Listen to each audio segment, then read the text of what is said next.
कुछ लोग आपको ढूंढ रहे थे, पूछ रहे थे आजकल दिल्ली के मालिक कहाँ रहते हैं, हम जरा दिल्ली के मालिक को देखना चाहते हैं। परमात्मा ने वो सारा फ्रेम उठा लिया जो लाइन में बैठे थे, जो मेरे कश्मीर के लोगों के साथ त्रासदी पे हंस रहे थे ना, परमात्मा ने उनको ऐसी ठोकर मारी।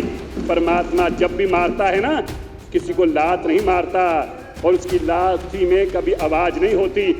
अध्यक्ष जी, अब्राहम लिंकन ने एक बहुत सुंदर बात कही थी। उसने कहा था, nearly all man can stay adversity, लगभग हर इंसान बुरे हालातों में रह सकता है, but if you want to test a man's character give him a power. अगर तुम इंसान की असली चेहरा देखना चाहते हो, उसकी असलियत देखना चाहते हो, उसको ताकत दे दो। अरविंद केजरीवाल की असलियत देखने के लिए जैसी उसको ताकत मिली, तो अरविंद केजरीवाल ने क्या किया? अरविंद केजरीवाल ने अपना शीश महल बनाना शुरू किया। जब लोग दिल्ली के सांसों के लिए तड़प रहे थे, जब लोग दिल्ली के शमशान घाट के बाहर अपने बच्चों का, अपने परिवार का अंतिम संस्कार करने के लिए रो रहे थे, तब अरविंद केजरीवाल अपना शीश महल बना रहे थे। जब लोग ऑक्सीजन के लिए दर दर ठोकरें खा रहे थे, तब अरविंद केजरीवाल करोड़ रुपए के झूमर खरीदने जा रहे थे। जब दिल्ली के लोग कोविड के लिए बेड ढूंढ रहे थे, तब अरविंद केजरीवाल मखमल के गलीचे खरीदने के लिए बाजार में शॉपिंग करने जा रहे थे। यह किरदार था जब सत्ता मिली। ये वो लोग थे जो इस नाम से सत्ता में आए थे कि हम भ्रष्टाचार खत्म कर देंगे, और जब सत्ता मिली तो फिर क्या किया? सबसे पहले कितने हजार 100 करोड़ रुपया लगा के अपना शीश महल बनाया। अभी वो बनना खत्म ना हुआ था, दिल्ली के लोग अस्पताल ढूंढ रहे थे और इन्होंने कई करोड़ लगा के अपना दफ्तर बनाना शुरू कर दिया। आतिशी जी, जब मैं वो दफ्तर देखने गया ना, मैं तो पहले चकरा गया। मुझे लगा कि यार 2-3 दिन से सोए नहीं, कहीं ऐसा तो नहीं किसी 7 स्टार होटल में पहुंच गया हूं। फिर मैंने जब वो गलियारा देखा, परवेश जी, मैं पढ़ता रहता हूं, मैंने एक इंग्लिश की किताब में पढ़ा था, द कॉरिडोर्स ऑफ पावर, सत्ता के गलियारे, जो साउथ ब्लॉक नॉर्थ ब्लॉक में गोरों ने जब बनाए थे सीएम महोदया, वो सत्ता के गलियारे इसलिए कहा जाते थे क्योंकि बहुत ऊंचे ऊंचे थे।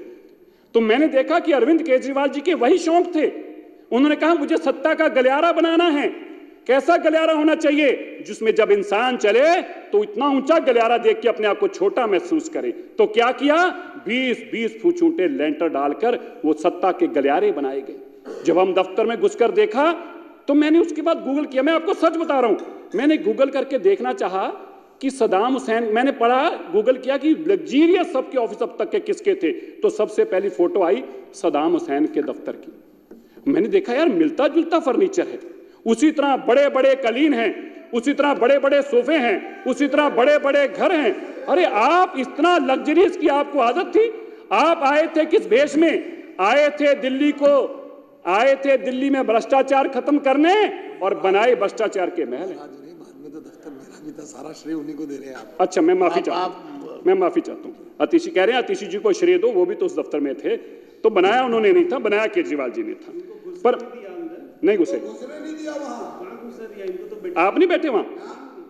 बैठे थे। चलिए आप कंटिन्यू करिए। मैं आपसे कहना चाहता हूं, देखिए कैग रिपोर्ट में मैं ये जानना चाहता हूं आतिशी जी, ये हम सबके लिए दुख की बात है कि जब लोग सांसों के लिए रो रहे थे तब शीश महल बन रहा था। आतिशी जी, आप में से कोई ना बोला तब। आप तो सत्ता में बहुत एमएलए थे, 62 एमएलए चुप रहे।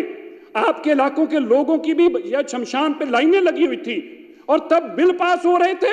शीश महल के बिलों को पास किया जा रहा था, शीश महल के लिए झूमर खरीदे जा रहे थे, शीश महल के लिए कालीन खरीदे जा रहे थे। अरे अध्यक्ष जी, मैं तो ये पढ़कर हैरान हुआ हूं शीश महल का इतिहास।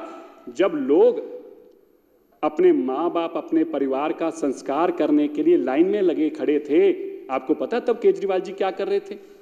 80-60 लाख रुपए की जकूजी लगा के गर्म पानी की, उसमें काला चश्मा लगा के ताकि ये गिन वो देख ना पाए, उसके अंदर अरमान फरमा रहे थे। ये काम करने के लिए लोगों ने आपको सत्ता में लेके आए थे। आपने आकर, अभी मेरे को इतनी अच्छी मरवा जी ने एक बात कही, मुझे बड़ा दुख हुआ। हम तब वो लोग थे जिन्होंने सड़कों पर उतरकर काम किया। हम वो लोग थे जब 2.5 लाख लोगों तक घर तक खाना पहुंचाने का काम कर रहे थे। अभी मरवा जी ने बड़ी अच्छी बात कही, दिल्ली के मुख्यमंत्री हों, उनको शीश महल बनाने के अलावा, अपना दफ्तर अरबों रुपए का बनाने के अलावा एक बार भी किसी कोविड हॉस्पिटल में वो नहीं गए। और दुख इस बात का है, जो केंद्र ने आपको पैसा दिया, आप तो नालायक थे ही, आप नालायक थे ही। मोदी जी को पता था, पर मोदी जी ने कहा दिल्ली के लोगों को बचाना मेरा फर्ज बनता है। जो तुम्हें वो बजट बेचा आतिशी जी, आपने वो आधा बजट भी नहीं लगाया। आपके पास इतना समय नहीं था कलीन और गलीचे खरीदने के अलावा, घर में झूमर लगाने के अलावा, विदेशों से सफेद पत्थर लाने के अलावा, बड़ी बड़ी इटालियन किचन लगाने के अलावा आपके पास इतना समय भी नहीं था। क्या आप मोदी जी का दिया बजट ही खर्च दें? आपके पास उतना समय भी नहीं था कि उस बजट को लगाकर दिल्ली के लोगों को सुख सुविधाएं दे दें। 3000 से ज्यादा, अब सोचिए 3000, जब हम कहते हैं 3000 नर्सेस डॉक्टर, इसका मतलब क्या है? अगर अध्यक्ष जी एक डॉक्टर एक नर्स एक दिन में 10-12 लोगों का भी इलाज करे, वो तो सैकड़ों का करती है। तो आप सोचिए अगर वो 10-12 लोगों का भी इलाज करे तो 50-50 हजार लोगों का रोज का इलाज का नुकसान हो रहा है। किस लिए? क्योंकि केजरीवाल जी को अपना घर बनाने के अलावा फुर्सत ही नहीं है। इस सरकार में जो लोग कहते थे हम करप्शन खत्म करने, क्या किया? जब लोग रो रहे थे तो ये क्या कर रहे थे? ये पॉलिसी बना रहे थे एक के साथ एक शराब की बोतल कैसे फ्री में देनी। अब बताइए, आज आप पूछते हैं, मैं आपसे पूछना चाहता हूं, आप विपक्ष के इतने एमएलए बैठे हैं, क्या आप में से इस बात का कोई जवाब दे सकता है कि जब लोग कोविड में रो रहे थे तो आप शराब बेचने की पॉलिसी बनाने में लगे हुए थे? क्या इस बात का कोई जवाब दे सकता है? और फिर आप क्या कह रहे थे यहां बैठकर? आज हमारी मुख्यमंत्री जी बैठी हैं, मुझे याद है कितना घिन वाला वो अल्फाज था, ये दिल्ली के मालिक हम हैं, ये दिल्ली के मालिक हम हैं। बताओ यार, अरे तुमको ही कैसे दिल्ली के मालिक हो गए? तुमको औरंगजेब हो दिल्ली के मालिक बन जाओगे? तुम क्या हो जो दिल्ली के मालिक बन जाओगे? तुम दिल्ली के पैरों को हाथ लगा के वोट मांगने वाले लोग हो। तुम साधारण कार्यकर्ता की तरह लोगों के पैरों में पड़े और वोटें मांगी। हम भी लोगों के पैरों में पकड़ के वोटें मांगते हैं। मालिक बन के आप दिल्ली के, आप कैसे बन के दिल्ली के मालिक? मैंने क्या बोला है? क्या अरविंद केजरीवाल जी ने यहाँ खड़े होकर बोला नहीं मैं दिल्ली के मालिक है? ये बोला तो उन्होंने खड़े होके। क्या मैं गलत कह रहा हूं? बताइए मेरे को, विपक्ष के एमएलए बता दें, क्या आपने नहीं सुना था?